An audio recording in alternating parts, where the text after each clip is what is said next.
leaders that know how to make money?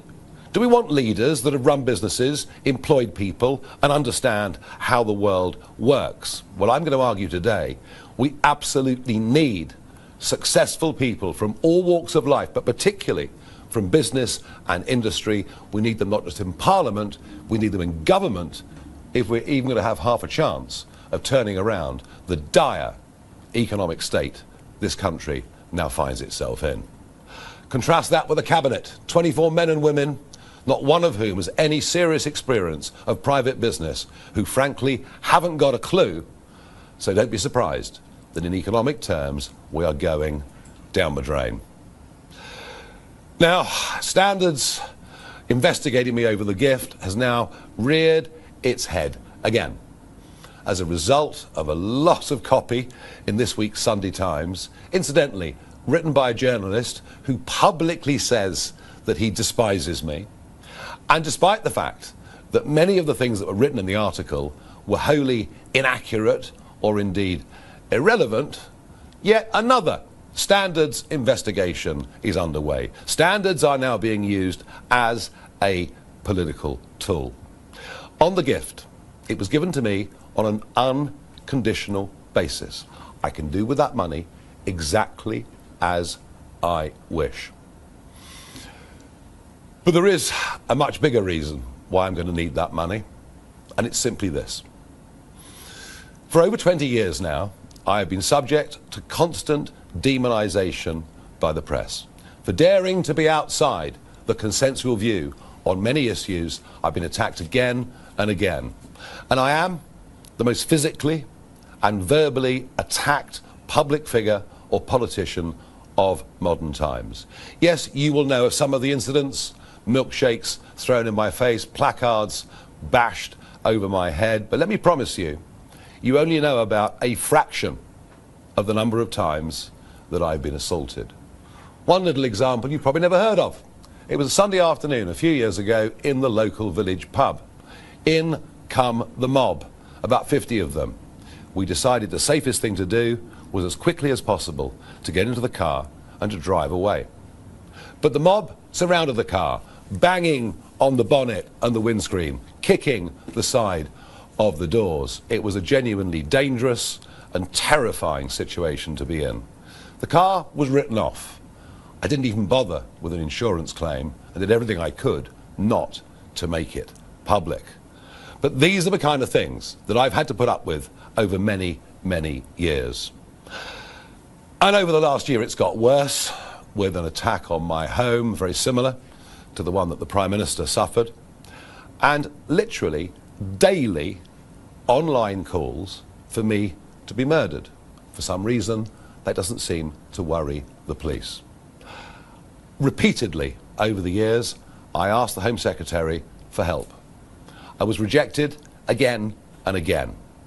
And in that period, when I wasn't in elected politics, between 2021 and 2024, I ran up personally very, very substantial bills to make sure that I was safe. When I became an MP, Parliament said, yes, we will help you with security. But almost unbelievably, just a couple of days after the murder of Charlie Kirk, 70% of that security funding was withdrawn. I am going to need security for the rest of my life, and I cannot even tell you how grateful I am to Christopher Harborne, because now I will never ever need to worry about whether I've got the resource. Well, the new attack from the media is that somehow I am a crook, I am dishonest. Yet another reason to hate me. Commentators over the weekend have said, oh, look at the interviews Nigel's doing. He's not himself. He's getting angry. Well, here's why. For some reason last week, the editor of the Times newspaper decided to publish a picture of where my daughter lives. There is no public interest in my daughter whatsoever. She is not involved in current affairs, doesn't seek to be involved in current affairs, and has never been used by me once at any point in my political career. No photographs on election addresses or anything like that. I've always done my absolute best to protect the privacy and safety of my family. By publishing that photograph, the editor of the Times has directly threatened her security. I wonder what happened to the Leveson inquiry of years ago, an inquiry that sought to bring better balance between what the press could do and families of those in public life. Worse still, she now has broadcasters haranguing her. Sky News were one of them, and when I questioned them on it, they willfully and deliberately lied and said on their channel that they hadn't contacted the family. Well, let me be clear. I will not tolerate intimidation of my family. I will not tolerate the location of where they live being revealed. I will not tolerate any of my family being endangered because of what I choose to do in public life. So yes, you can ask, am I angry? But I've never been angrier in my life. I'm also pretty upset with the behaviour of this Labour government. They began in 2025 and then tried again into 2026 to cancel elections for taxpayers, and to do so on a vast and epic scale, albeit with the connivance of the Conservative Party. Why? Well, of course, fear of reform. I'm proud of the fact that we fought a legal action that got nearly 5 million council tax voters the right to go out on May the 7th and give their view. Now, of course, they want to reduce the voting age down to 16. Again, they think that will help damage reform. And just a couple of weeks ago, following the Makerfield by-election, they changed the voting rules for the Manchester mayoral by-election. They've gone away from first past the post, again for fear that reform might win. And now they've come after our money.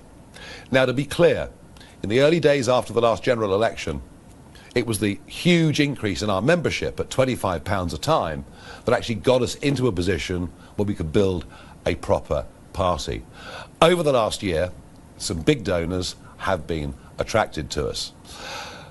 Extraordinary. These are men who've gone off as entrepreneurs around the world and succeeded. The sort of people we used to admire over centuries. Now government ministers refer to them in Parliament as malign actors.